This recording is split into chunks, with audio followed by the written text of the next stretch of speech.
1239, there once lived a girl of a royal line.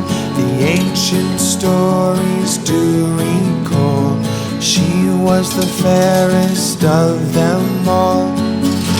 In a castle made of stone, every night she slept alone. Any noise that would raise the dead couldn't wake her sleepy head.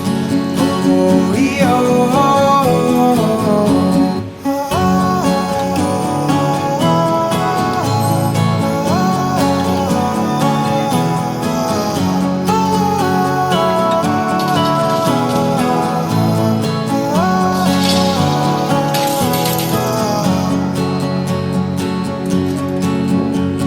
a stranger came from a foreign land, asking for the maiden's hand.